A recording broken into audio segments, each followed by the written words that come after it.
Hi guys, एक और मजेदार सी सीरीज के साथ हाजिर हूँ जो आपको मेरे सेकंड चैनल ड्रामावर्स पर देखने को मिलेगी। जब तक आप लोग इस वीडियो को देखेंगे तब तक मैंने इसका सेकंड पार्ट भी अपने सेकंड चैनल ड्रामावर्स पर अपलोड कर दिया होगा। अब एंजॉय करें इस सीरीज की फर्स्ट एपिसोड और आप लोगों को ये सीरीज कैसी लगी मुझे कमेंट करके जरूर बताना। Hello friends, welcome back to my channel. लेकर आ गई हूँ आप लोगों के लिए एक और मजेदार सी सीरीज जो यकीनन आप लोगों को बहुत पसंद आएगी। कहानी हमारी जिया और ली की है जिनका आपस में रिलेशनशिप बॉस और एम्प्लॉय का होता है। गाइस, ये स्टोरी ज्यादा जबरदस्त इसलिए भी है क्योंकि इसमें ट्विस्ट और टर्न बहुत तेजी से आ रहे हैं। तो चलो बढ़ते हैं इस सीरीज के पार्ट 1 की तरफ। एपिसोड की शुरुआत में हमें हमारी फीमेल लीड जिया को दिखाया जाता है जिसने अपने बॉयफ्रेंड से ब्रेकअप कर लिया और एक अनजान लड़के को पकड़ते हुए कहने लगी कि मैंने इसे अपना बॉयफ्रेंड बना लिया है जो तुमसे ज्यादा रिच, ज्यादा हैंडसम और ज्यादा परफेक्ट है। अब खबरदार मेरे आसपास भी मत भटकना। और जिस लड़के को इसने पकड़ रखा था वो हमारा मेल लीड मिस्टर ली है जो इस लड़की को जानता तक नहीं। जिया ने उसको सारी बात क्लियर करके बताई कि मेरा बॉयफ्रेंड हान मुझे चीट कर रहा था, मुझे माफ कर दो कि मैंने आपको उसके सामने अपना बॉयफ्रेंड कहकर इंट्रोड्यूस करवाया। ली काफी रूड वे में कहने लगा कि उसने जो भी किया यकीनन गलत किया, लेकिन तुम्हें क्या जरूरत है बैड बॉयज के साथ रिलेशनशिप में आने की। और जब उसने इतने रूड वे में बात की तो इस पर जिया बोली कि तुम्हें क्या मसला, मेरा ब्रेकअप हुआ है ना, अब मुझे ही हर्ट होगा। वो इससे बातें कर ही रही थी कि पीछे से हान आ जाता है जिससे इसको धक्का पड़ा और साथ ही वो इसे बातें सुनाने लगा कि तुम तो कहती थी कि तुम मेरे बगैर नहीं रह सकती और अब मेरे पीठ पीछे तुमने इसे अपना बॉयफ्रेंड भी बना लिया था। जिस पर जिया कहने लगी कि हाँ, मैंने इसे अपना बॉयफ्रेंड बना लिया है, अब मुझे तुम्हारे जैसे स्कमबैग और चीटर की कोई जरूरत नहीं। ये सुनते ही हान उसको थप्पड़ मारने वाला था लेकिन ली उसका हाथ रोक देता है। बताया कि एक अच्छे मर्द बनो, ब्रेकअप करने का मतलब ये नहीं कि तुम अपनी एक्स गर्लफ्रेंड के साथ रूड बिहेव करो। जिया को उसकी ये बात काफी अच्छी लगी। फिर हान वहाँ से चला जाता है और ली ने इसको इसका फोन पकड़ाया जो थोड़ी ही देर पहले नीचे गिर गया था। नेक्स्ट सीन में ली को वापस जाते हुए दिखाया गया और तभी उसने देखा कि उसके हाथ में जो फोन है वो उसका नहीं बल्कि उस लड़की का था जिसे देने के लिए उसे वापस आना पड़ा। यहाँ कर उसकी नजर जिया पर पड़ी जो कि ड्रंक हो चुकी थी और काफी क्यूट क्यूट एक्ट्स करती है। ली को देखकर कहने लगी कि तुम तो मेरे न्यू बॉयफ्रेंड हो ना। ली इसको कुछ कहे बगैर अपना फोन वापस कर देता है। बताया कि हम दोनों के फोन एक्सचेंज हो गए थे। फिर वहाँ से जाते हुए मिस्टर ली को एक दफा दोबारा पीछे मुड़कर देखना पड़ा क्योंकि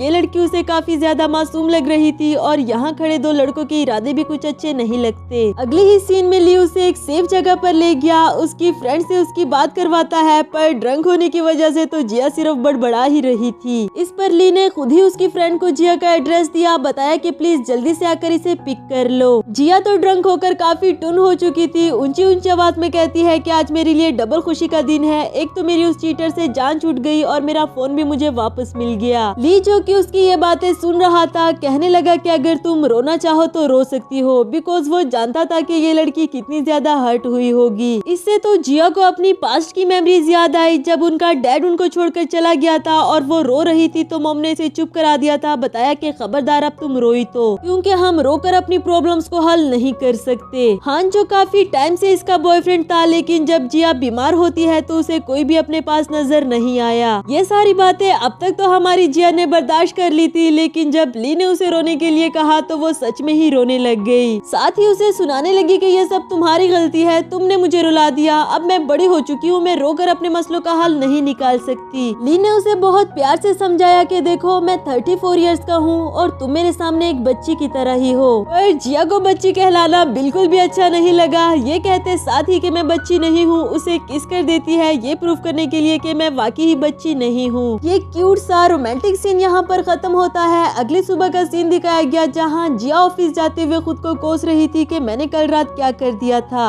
और उसने खुद को इस बात की तसल्ली भी दी कि कोई बात नहीं, ड्रंक होकर तो हर कोई ही छोटी मोटी गलतियाँ कर देता है। वेल, आज उसके ऑफिस का फर्स्ट डे था। वो भी रिसेप्शनिस्ट को अपना इंट्रोडक्शन करवा ही रही थी कि मिस्टर ली के आने पर वो लोग खड़े हो जाते हैं। तो इस तरह हमारी जिया को पता चला कि कल रात टून होकर इसने जिसको किस कर दी थी वो इसका बॉस निकला। इसके बाद तो जिया के लिए रहना ही मुश्किल हो जाता है क्योंकि रोज ली को देखकर उसे चुपना पड़ता और वो जॉब को भी हाथ से जाने नहीं दे सकती। यहाँ एक सीनियर एम्प्लॉय कंपनी से बाहर डॉक्यूमेंट्स पहुँचाने के लिए कह रहा था जिस पर जिया बोली कि मैं लेकर जाऊंगी क्योंकि थोड़ी देर के लिए ही सही वो ली की नजरों से तो दूर रहेगी। लेकिन उसे क्या पता था कि जिस मुसीबत से वो बचने की कोशिश कर रही है उसको उसी मुसीबत का सामना करना पड़ेगा। मिस्टर ली को देखकर तो वो वो काफी ज्यादा शॉक्ड हो गई, फौरन से डॉक्यूमेंट्स देकर वहाँ से वापस जाने लगी। वो इसे रोकते हुए पूछने लगा कि तुम पहले तो कभी नजर नहीं आई, जिस पर जिया भी समझ गई कि ली ने उसे नहीं पहचाना। अपना इंट्रोडक्शन करवाते हुए कहने लगी कि मेरा नाम जिया है, मैं ऑफिस में न्यू इंटर्नी हूँ और मैं आपसे वादा करती हूँ कि मेरी वजह से आपको किसी भी मुसीबत का सामना नहीं होगा।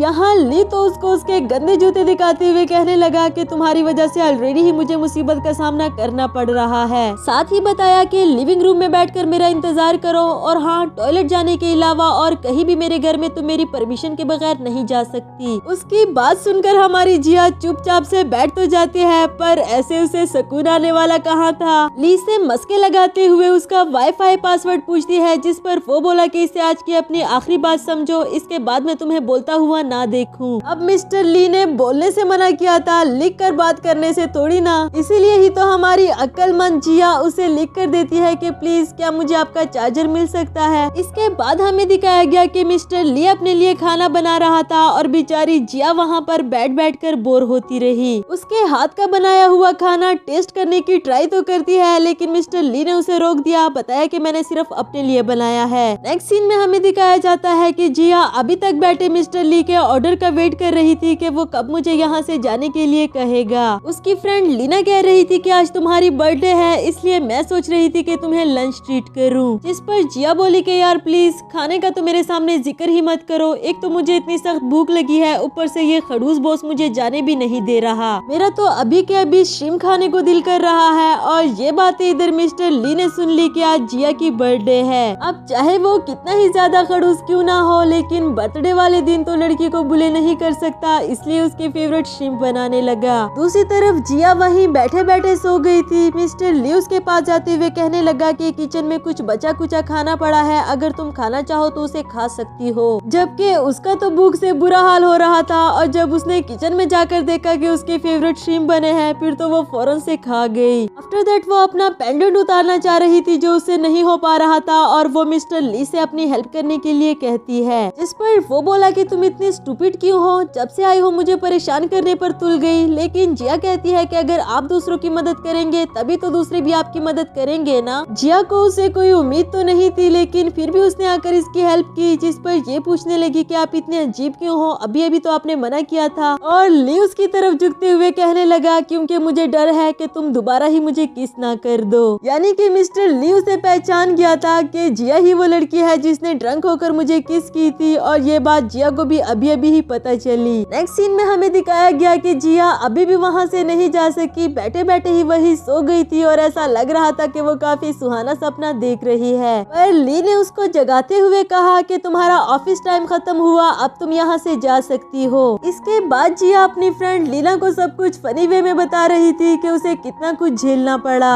और वो बोली कि अच्छा बस बस अब एक्टिंग करना बंद करो, मैं ये सब कुछ समेटने में तुम्हारी हेल्प तो नहीं करा सकती, लेकिन हाँ मैंने अपने भाई को कह दिया था, वो तुम्हारी हेल्प करवा देगा। तो गाइस इसी के साथ हमारा फर्स्ट पार्ट खत्म हुआ। आप लोगों को ये सीरीज कैसी लगी मुझे कमेंट करके जरूर बताना।